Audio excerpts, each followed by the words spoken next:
Hello दोस्तों, आप सभी का आज की क्लास में स्वागत है।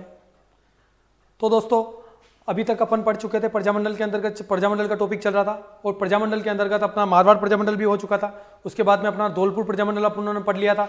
उसके अलावा अपनों ने बीकानेर प्रजामंडल पढ़ लिया था। अब आगे चलते हैं और आगे चल कर पढ़ते हैं अपन कौन सा नया प्रजामंडल। हेडिंग डाल लीजिए आज की, अलवर प्रजामंडल। तो आज नया जो टॉपिक स्टार्ट होने वाला है अपना, वो अलवर प्रजामंडल। और प्रजामंडल के तहत अपनों ने कुछ कांड पढ़े थे, उन कांडों के बारे में भी जान लिया था। तो आज की हेडिंग डालिए अलवर प्रजामंडल।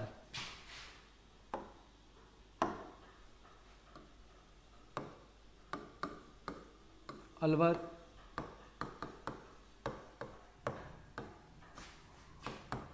अलवर प्रजामंडल। अलवर प्रजामंडल, इस अलवर प्रजामंडल की स्थापना कब हुई थी? मैंने आपको पहले भी एक ट्रिक बताई थी, अलबर शाह में दोकर। क्या बताई थी? अलबर शाह में दोकर। अल याम का व्यक्ति आया, बरकर लाया, शाह में गया और दोकर चला गया। तो अलबर शाह में दोकर कब? 1938, 1938। तो अलवर प्रजामंडल की स्थापना 1938 में हुई। इसके बाद में आगे देखते हैं इसके संस्थापक।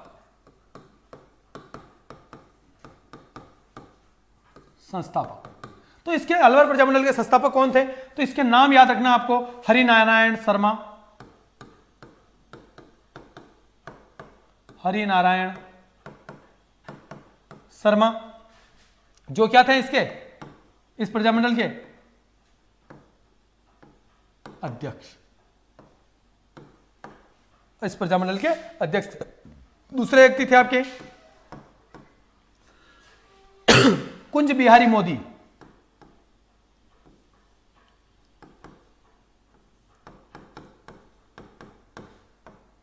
कुंज बिहारी मोदी। तो ये व्यक्तियों के द्वारा क्या की गई? यहां पर अलवर प्रजामंडल की स्थापना की गई।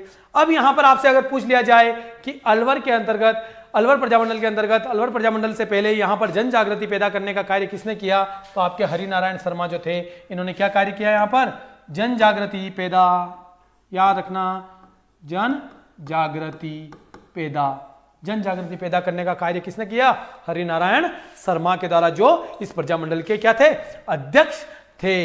इन्हीं हरिनारायण शर्मा के द्वारा कुछ संघ की स्थापना की गई। क्या की गई? यहां पर कुछ संघों की स्थापना की गई, कुछ संस्थाओं का गठन किया गया। उन संस्थाओं में से पहली संस्था का नाम लिखना, इधर ऐसे लिखना आप, हरिनारायण शर्मा। कौन कौन सी? तो पहला नाम लिखिए आप, वाल्मीकि संघ। कौन सी? वाल्मीकि। दूसरा था आपका अस्पृश्यता निवारण संघ।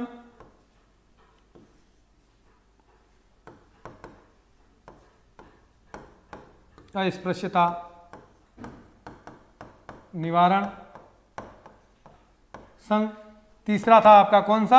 आदिवासी संघ।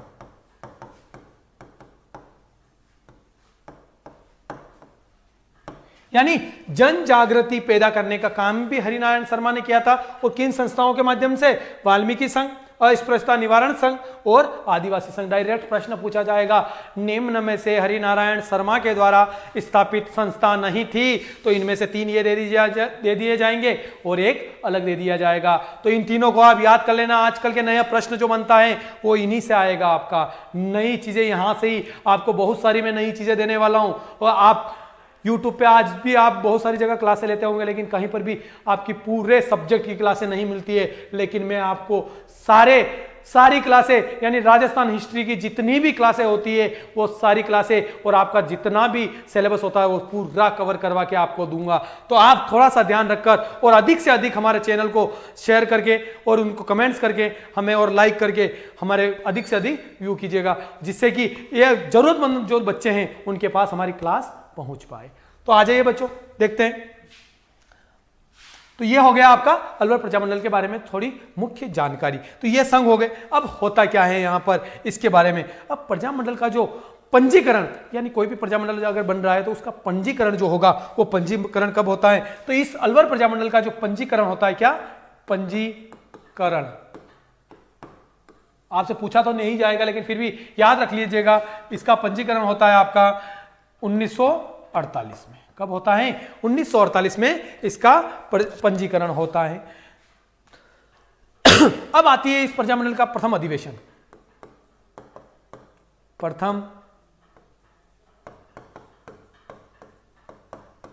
प्रथम अधिवेशन, इसका प्रथम अधिवेशन कब होता है? तो ये होता है आपका जनवरी 1944। अध्यक्ष कौन बनाए जाते हैं इसके? तो यहां पर अध्यक्ष याद रखना, अध्यक्ष का नाम याद रखना आपका भवानी शंकर शर्मा।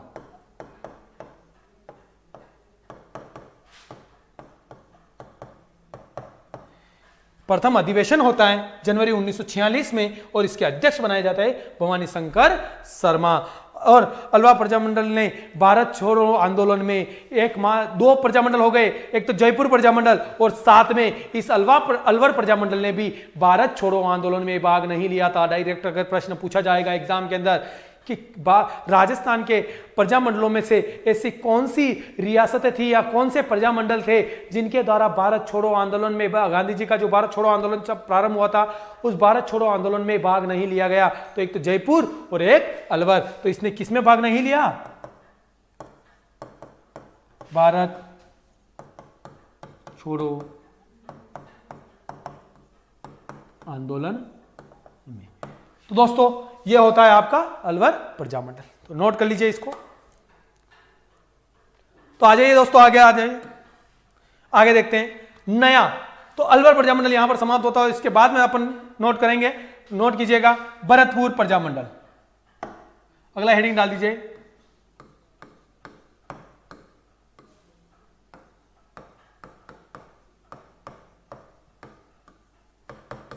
भरतपुर प्रजामंडल की स्थापना वही अलवर शाह में होकर भर से भरतपुर,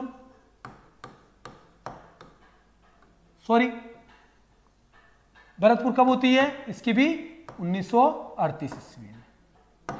1938 ईस्वी में। इसके संस्थापक कौन होते हैं? पहले तो स्थान मैंने बताया था, 3 स्थान जो राजस्थान से बाहर हुई थी, तो इसकी कहां पर होती है स्थापना? स्थान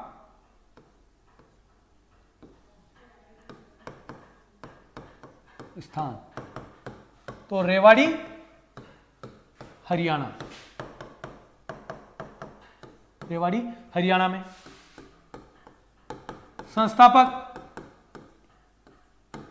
संस्थापक का नाम याद रखना, कौन? किशनलाल जोशी।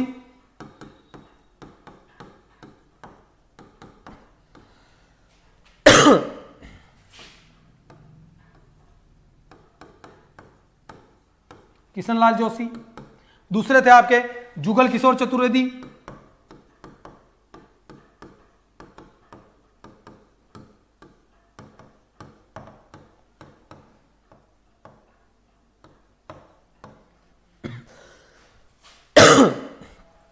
इन्हीं जुगल किशोर चतुर्वेदी को क्या कहा जाता है? इन्हें राजस्थान का नेहरू कहा जाता है। क्या कहा जाता है? राजस्थान का नेहरू। इन्हीं जुगल किशोर चतुर्वेदी को क्या कहते हैं? राजस्थान का नेहरू आपके बुलाया जाता है, यानी पुकारा जाता है, कहा जाता है। तो राजस्थान का नेहरू कहा जाता है। इसके अलावा मास्टर आदित्येंद्र, चौथा और आपका गोपीलाल यादव।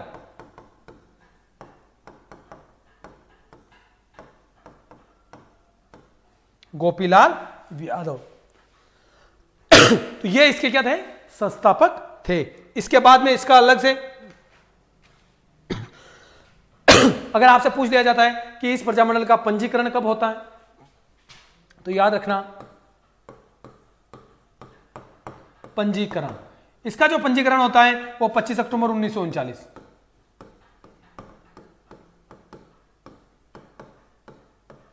25 अक्टूबर 1939 ईस्वी को। किस नाम से होता है इसका ये याद रख लेना, इसका जो नाम प्रजामंडल का जो पंजीकरण होता है वो भरतपुर प्रजा परिषद के नाम से होता है। पंजीकरण किस नाम से होता है? भरतपुर प्रजा परिषद के नाम से। भरतपुर प्रजा परिषद के नाम से। और इसके पंजीकरण के समय इसके अध्यक्ष जो बनाए जाते हैं वो कौन बनाए जाते हैं? अध्यक्ष थे आपके मास्टर आदित्येंद्र। मास्टर आदित्येंद्र को इनका क्या बनाया जाता है? अध्यक्ष बनाया जाता है। अब इसके कुछ अधिवेशनों के बारे में पढ़ेंगे, यानी प्रजा परिषद के यहाँ पर प्रजामंडल के आपके क्या हुए थे? अधिवेशन हुए थे। उन अधिवेशनों के बारे में, यानी कुल लगभग 3 अधिवेशन हुए थे, उन 3 अधिवेशनों के बारे में देख लेते हैं। पहला, प्रथम अधिवेशन,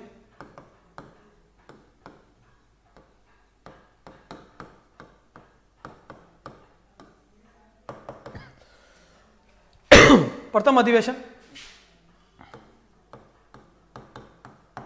30 दिसंबर 1940। 30 दिसंबर 1940। अध्यक्ष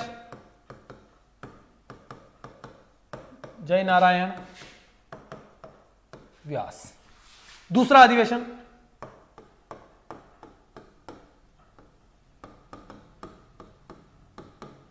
दूसरा अधिवेशन कब होता है? 23 व 24 मई 1945। 1945 कहां होता है? सॉरी, दूसरा अधिवेशन ये हो गया। इसमें भी जो आपके वही अध्यक्ष जयनारायण व्यास को ही बनाया जाता है। इसके बाद में तीसरा अधिवेशन,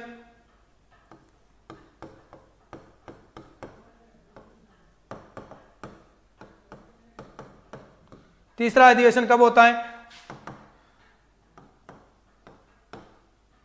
इसमें यह ध्यान रखना, ये तीसरा जो अधिवेशन होता है, ये तीसरा अधिवेशन आपको लग रहा होगा यहां पर 1945 है, लेकिन इसे तीसरा अधिवेशन नाम न देकर इसे नाम दे दीजिएगा विशेष अधिवेशन।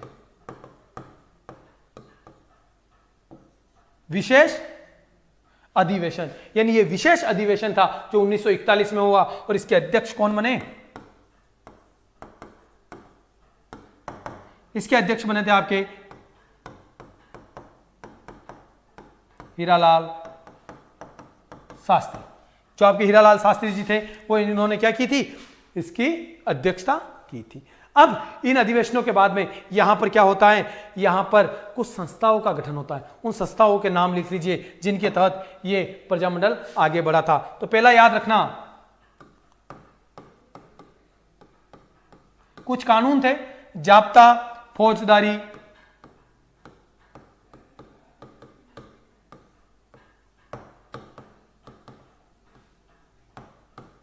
संशोधन कानून। जाब्ता, फौजदारी, संशोधन कानून, यह कब आया था आपके? तो यह आया था आपका 1937 में। और इसे भरतपुर का काला कानून कहा जाता है। क्या कहा जाता है? भरतपुर का काला कानून। क्या कहा जाता है इसे? भरतपुर का काला कानून कहा जाता है। दूसरा आपका एक और बना था और उसका नाम था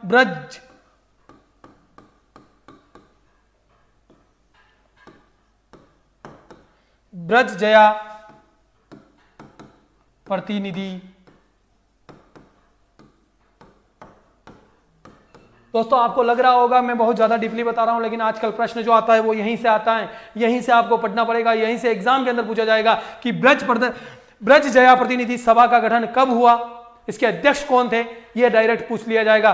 प्रतिनिधि सभा, और इसका गठन हुआ था 1942 में। याद रखना 1942 में। और किसके द्वारा किया गया था? ब्रजेंद्र सिंह के द्वारा। ये इसके क्या थे? संस्थापक थे। अब भरतपुर में सत्याग्रही जो लोग थे, इन सत्याग्रहियों का जो साथ दिया था, यानी इनका जो नेतृत्व किया गया था, यानी भरतपुर के सत्याग्रहियों का नेतृत्व करने वाली एक व्यक्ति थे सरस्वती बोहरा। सरस्वती बोहरा जो थे उनके द्वारा यहां पर क्या किया गया? भरतपुर प्रजा परिषद के सदस्यों का, यानी क्रांतिकारी जो थे, यानी उनको क्या बोलते हैं? सत्याग्रही, उनका सहयोग किया गया था।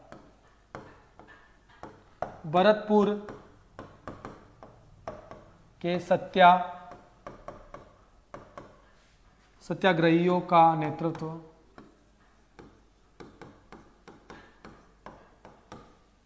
सत्याग्रहियों का नेतृत्व किसने किया था? सरस्वती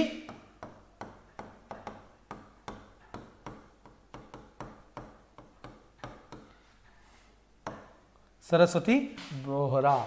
यहां पर आपसे पूछ लिया जाए कि प्रजामंडल के द्वारा प्रकाशित समाचार पत्र कौन सा था, तो प्रजामंडल द्वारा प्रकाशित प्रजामंडल का समाचार पत्र, प्रजामंडल का समाचार पत्र कौन था यहां पर? तो वैभव। वैभव गहलोत याद रख लो, वैभव गहलोत से ही आता है वैभव, यानी प्रजामंडल का समाचार जो पत्र था भरतपुर के अंदर वो वैभव नाम का था, जिसके द्वारा यहां पर बात हुई थी। तो यह था आपका भरतपुर प्रजामंडल। वापस देख लीजिए एक बार। भरतपुर प्रजामंडल स्थापना 1938 में, स्थान रेवाड़ी हरियाणा के अंदर, संस्थापक किशनलाल जोशी, जुगल किशोर चतुर्वेदी जो राजस्थान के नेहरू के नाम से प्रसिद्ध है, मास्टर आदित्येंद्र और गोपीलाल यादव। इसके बाद में इसका पंजीकरण 25 अक्टूबर 1939 को हुआ। किस नाम से? भरतपुर प्रजा परिषद के नाम से। अध्यक्ष इसके मास्टर आदित्येंद्र जो थे वो बने थे भरतपुर प्रजा परिषद के। इसके बाद में आगे देखते हैं।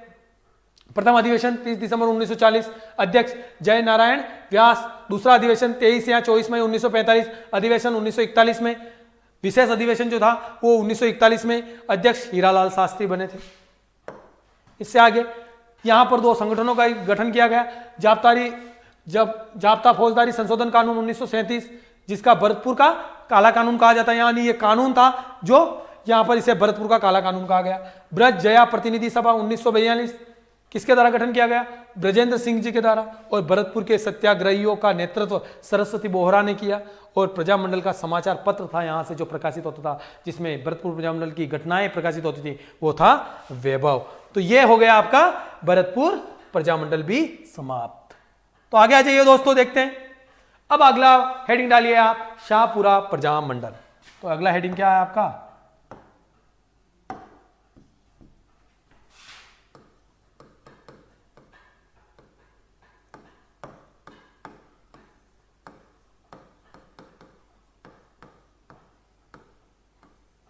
शाहपुरा प्रजामंडल। इस प्रजामंडल की स्थापना भी कब हुई? 1938 ईस्वी में। किसके द्वारा की गई? तो यहां पर लिखिए संस्थापक। संस्थापक कौन थे इसके? तो याद रखना, लादूराम व्यास,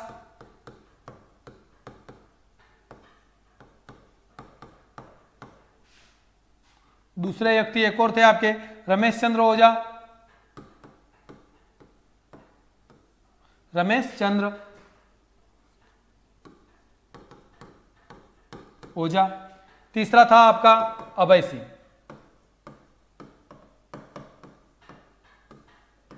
अभय सिंह। अब इस प्रजामंडल की जो स्थापना हुई थी वो किसकी प्रेरणा से हुई थी? तो यहां माणिक्यलाल वर्मा की प्रेरणा से। माणिक्य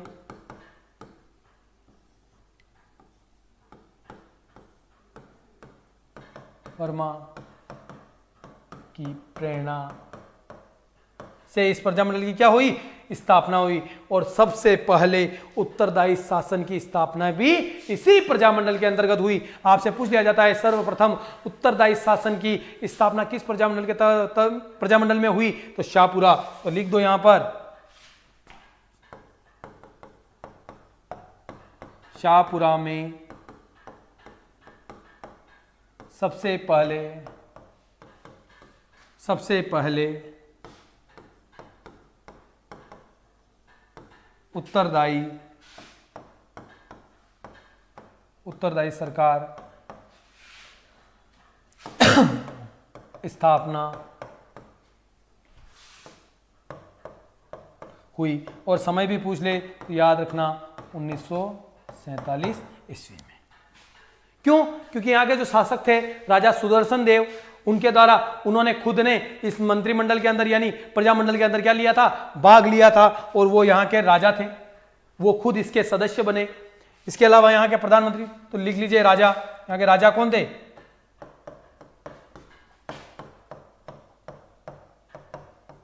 सुदर्शन देव। दूसरे आपके प्रधानमंत्री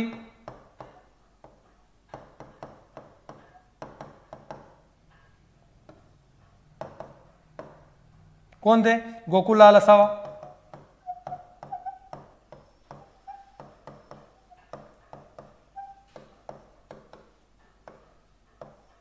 गोकुललाल असावा। तो यह था आपका शाहपुरा प्रजामंडल। तो दोस्तों आगे चलते हैं, उतार लीजिए, एक बार नोट कर लीजिए इसको।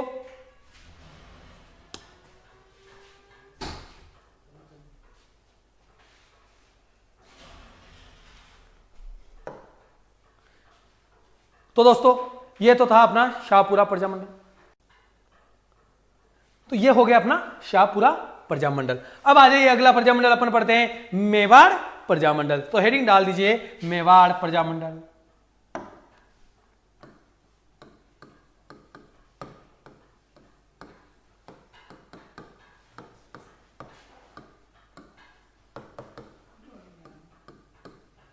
कब बना ये?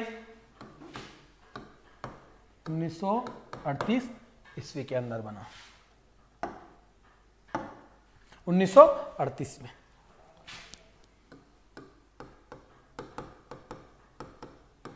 संस्थापक बताइए नाम, तो नाम लिख लीजिए आप।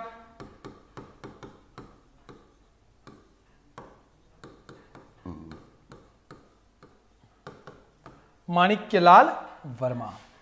दूसरे आपके बलवंत सिंह मेहता, बलवंत सिंह मेहता।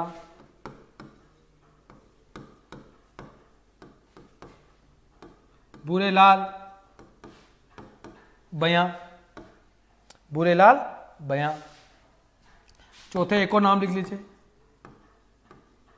जमुना लाल वेज। ये यहां के क्या थे? संस्थापक थे। तो अध्यक्ष कौन था इनमें? तो अध्यक्ष ये थे। माणिक्यलाल वर्मा क्या थे? तो महामंत्री। क्या थे? महामंत्री। भूरेलाल भैया उपाध्यक्ष थे। तो ये हो गया आपके संस्थापक मेवाड़ प्रजामंडल के। अब आगे चलते हैं, आगे देखते हैं क्या होता है। आगे चल के होता क्या है, इस मेवाड़ प्रजामंडल पर मेवाड़ सरकार के द्वारा क्या लगा दिया जाता है? प्रतिबंध लगा दिया जाता है। कब? 1938 में इस पर प्रतिबंध।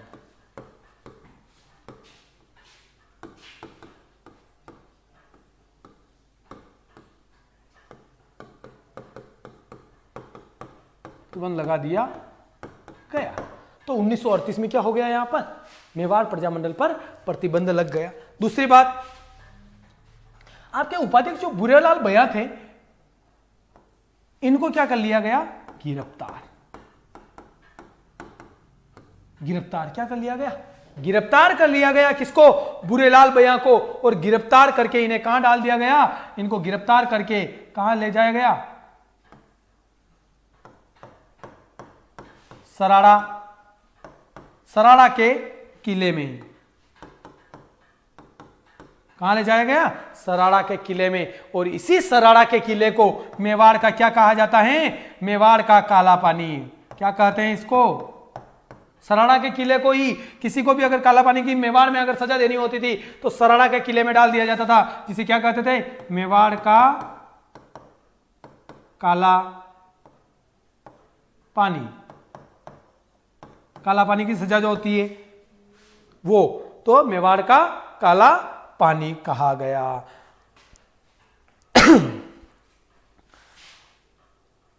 आपके जो माणिक्यलाल वर्मा थे, इनका भी यहां से निकलना, मेवाड़ के अंदर प्रजामंडल का कार्य करना पॉसिबल नहीं हो पा रहा था। तो ये माणिक्यलाल वर्मा मिलने के लिए चले जाते हैं। किससे? गांधी जी से। किससे मिलते हैं? गांधी जी से मिलते हैं। और गांधी जी से मिलने के बाद में गांधी जी इनको माणिक्यलाल वर्मा को कहते हैं कि इस प्रजामंडल का जो तुम कार्य संचालन करो वो कहाँ से करो। इन माणिक्यलाल वर्मा ने फिर गांधी जी से मिलने के बाद में इसका संचालन कहाँ से किया? अजमेर से। कहाँ से किया? अजमेर से किया। तो ये यहां तक अपनी बात हो गई। आगे चलिए, एक बार इसको नोट कर लीजिए।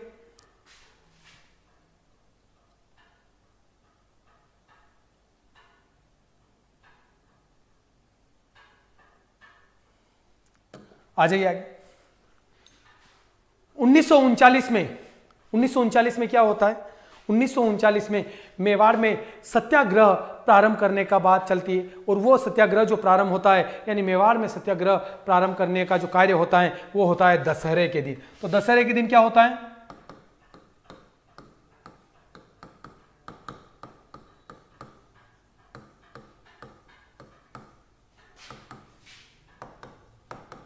सत्याग्रह।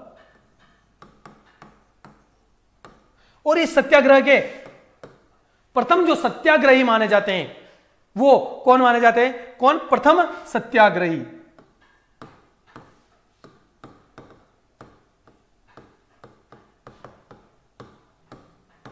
तो वो कौन थे आपके? रमेश चंद्र व्यास।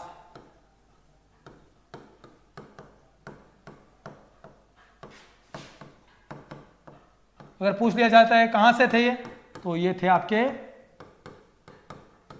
बिलवाड़ा से। कहां से थे ये? रमेश चंद्र व्यास बिलवाड़ा से। अब होता क्या है 1939 में? क्या होता है 1939 में? माणिक्यलाल वर्मा को गिरफ्तार कर लिया जाता है।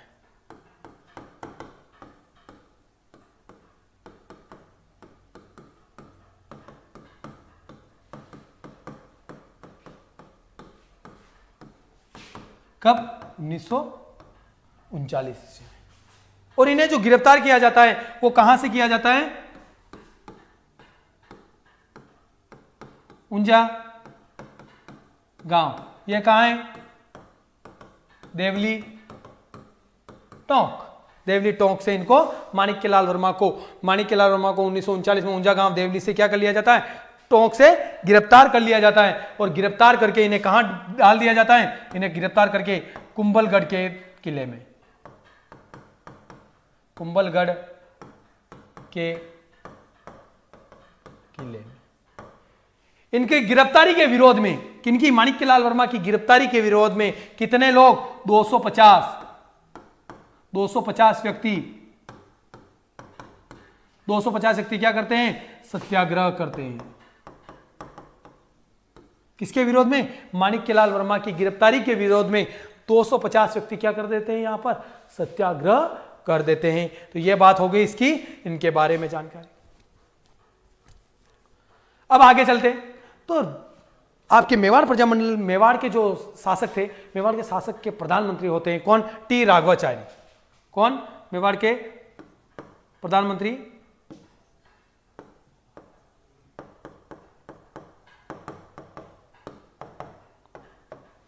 सर टी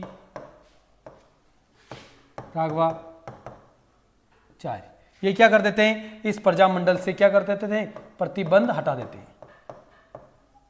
प्रतिबंध हटवा देते हैं। कौन? आपके सर टी राघवाचारी। अब इन्हीं माणिक्यलाल वर्मा के द्वारा, यहां पर याद रखना, जब कुंभलगढ़ के किले के अंदर ये कैद थे तो यहां पर रहते हुए इन्होंने कुछ एक पुस्तक लिखी थी। इनके द्वारा कुछ पत्रिकाएं छपाई गई। उनका नाम था मेवाड़ का वर्तमान शासन। यहां से माणिक्यलाल वर्मा ने कौन सी छापी? मेवाड़ का वर्तमान शासन नामक पुस्तक क्या कही, यहां से छपाई और इसको बंटवाया कि मेवाड़ में जो वर्तमान में शासन कर रहे हैं वो किस प्रकार का शासन चल रहा है। अगर पूछ भी लिया जाता है कि इस समय यहाँ के शासक कौन थे? आपके भोपाल सिंह जी, मेवाड़ महाराणा भोपाल सिंह जी। आगे देखिए, आगे नोट कीजिए, प्रजामंडल का प्रथम अधिवेशन। तो हेडिंग डाल दीजिए, प्रजामंडल का अधिवेशन। यानी मेवाड़ प्रजामंडल का जो प्रथम अधिवेशन होता है वो कब होता है? 25 व 26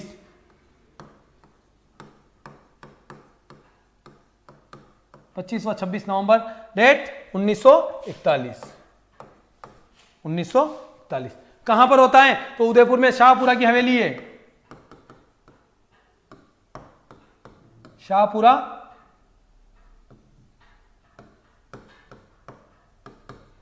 शाहपुरा हवेली में प्रजामंडल का प्रथम अधिवेशन होता है 25 और 26 नवंबर 1941 के दिन, जिसके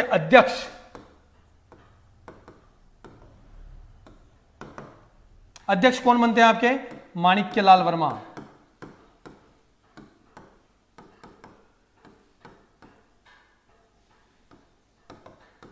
माणिक्यलाल वर्मा।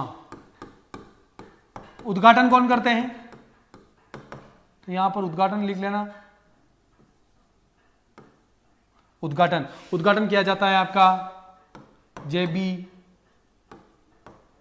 कृपलानी। इनका नाम था जयंत वल्लभ कृपलानी। इनके द्वारा इसका क्या किया जाता है? उद्घाटन किया जाता है। और इसके साथ में यहां पर एक महिला कांग्रेस की नेता वो भी यहां पर सम्मिलित होती है, उसका नाम है विजय लक्ष्मी पंडित। डायरेक्ट पूछा जाएगा कि किस प्रजामंडल में विजय लक्ष्मी पंडित के द्वारा भी भाग लिया गया उसके प्रथम अधिवेशन में? तो विजय लक्ष्मी पंडित द्वारा भी इसमें क्या लिया जाता है? भाग लिया जाता है।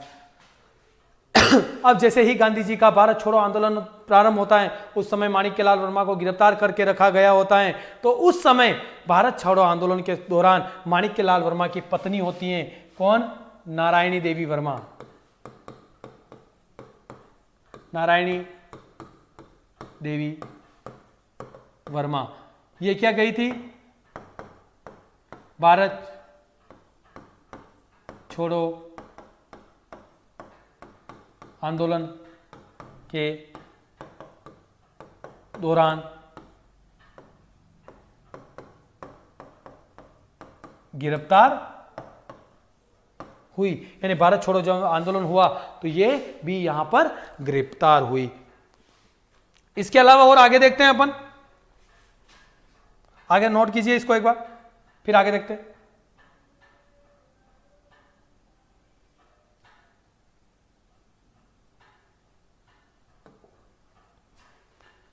मैंने आपको बताया था जब अपन जनजातीय आंदोलन पढ़ रहे थे, अखिल भारतीय देसी लोक राज्य परिषद का कौन सा 7वां सम्मेलन कहां पर हो रहा था? उदयपुर के सलोटिया मैदान में। वो भी यहां पर हुआ था, तो वो यहां पर अपन नहीं पढ़ने वाले, क्योंकि मैं आपको जनजाति के अंतर्गत वहां पढ़ा चुका हूं। इसके बाद में यहां पर उत्तरदायी शासन की व्यवस्था कब लागू की गई और किसकी योजना के तहत लागू की गई? तो वो मुंशी देवी योजना के तहत, यहां पर मुंशी जी जो थे उनके कहने पर यहां पर वो योजना प्रारंभ की गई। इसके अलावा ये मेवाड़ प्रजामंडल जो था, इसके 2 और अन्य केंद्र बने। किसके? इसके मेवाड़ प्रजामंडल के 2 और अन्य केंद्र बने। उन दोनों केंद्रों के नाम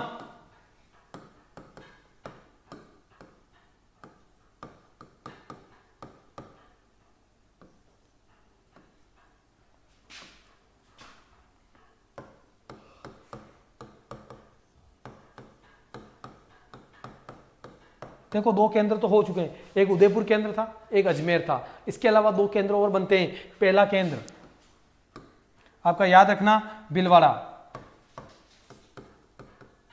दूसरा आपका